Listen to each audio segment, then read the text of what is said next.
یہ ریڈیو صدائے حریت جموں و کشمیر ہے۔ محمد طارق اپڈیٹس کے ساتھ۔ برطانوی اخبار دا انڈیپینڈنٹ کے اردو ایڈیشن نے اپنے ایک رپورٹ میں انکشاف کیا ہے کہ کشمیری خواتین عزت بچانے کے لیے بدصورت بن کر گھروں سے نکلتی ہیں۔ بھارتی فوجی بزرگ خواتین کی بھی آبرو ریزی کرتے ہیں۔ بھارتی فوجی گھروں میں گھس کر نوجوان لڑکیوں کے بارے میں پوچھتے ہیں۔ بھارتی فوجی شراب پی کر کشمیری خواتین کو جنسی ہوس کا نشانہ بناتے ہیں۔ جنوبی ضلع شوپیاں کے امشی پورہ گاؤں میں بھارتی فوج کی جانب سے تلاشی کارروائی جاری ہے۔ بھارتی دارالحکومت دہلی کے اندرا گاندھی ایئرپورٹ پر 4 کشمیریوں کو گرفتار کیا گیا ہے۔ مقبوضہ کشمیر میں انٹرنیٹ کی مسلسل بندش کے باعث کشمیریوں کے واٹس ایپ اکاؤنٹس بند کر دیے گئے ہیں۔ پالیسی کے تحت 120 دنوں تک غیر فعال رہنے والے اکاؤنٹس خود بخود بند ہو جاتے ہیں۔ دریں اثنا مقبوضہ کشمیر میں قابض بھارتی فوج کی جارحیت جاری ہے۔ لاک ڈاؤن اور پابندیاں 124ویں روز بھی برقرار ہیں، جس کے باعث کشمیریوں کو شدید مشکلات کا سامنا ہے۔ اب تک مقامی معیشت کو $1 ارب کا نقصان ہو چکا ہے، جبکہ ہزاروں لوگ بے روزگار ہو چکے ہیں۔ Kashmir chamber of commerce and industries کے سربراہ شیخ عاشق حسین نے کہا کہ ایک تخمینہ لگایا گیا ہے کہ 5 اگست کے بعد کی صورتحال کی وجہ سے مقبوضہ کشمیر کی معیشت کو 15,000 کروڑ روپے کا نقصان پہنچا۔ بھارت کے سابق وزیر داخلہ پی چدمبرم نے تہاڑ جیل سے 106 روز کی نظر بندی کے خاتمے کے بعد اپنی پہلی پریس کانفرنس میں کہا ہے کہ آزاد فضاؤں میں سانس لینے کی آزادی میں وہ 80 لاکھ کشمیریوں کا دکھ بخوبی سمجھ سکتے ہیں جو 5 اگست سے اپنے گھروں میں محصور ہیں۔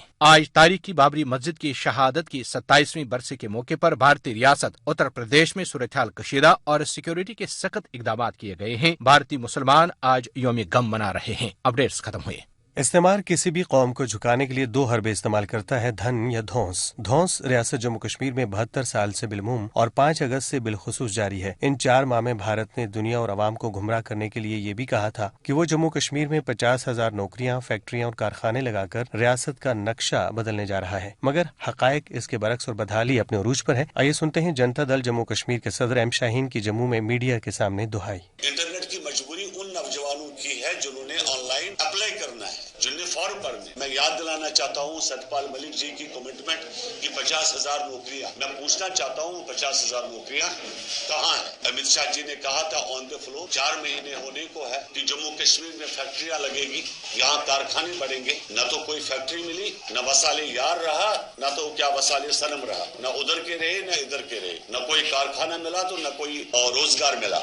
الٹیمیٹلی جو معاملات جموں کشمیر کے بنے ہیں یہ صحیح نہیں ہے۔ دہلی میں جو لوگ جموں کشمیر سے جاتے ہیں رہنے کے لیے، وہاں پر ہوٹلز بھی اکاموڈیشن دینے سے منع کر رہے ہیں۔ تو میں پوچھنا چاہتا ہوں prime minister of the country کہ جموں کشمیر کے لوگ کون ہیں، ان کی پہچان کیا ہے اور ان کا نام کیا ہے؟ جس ملک کے دارالحکومت دہلی میں جموں کشمیر کے لوگوں کو ہوٹل ایک رات رہائش دینے کے لیے تیار نہیں، وہاں جموں کشمیر کے عوام کو آنے والے دنوں میں کیا کچھ مل سکتا ہے، اس کا اندازہ آپ خود ہی لگا سکتے ہیں۔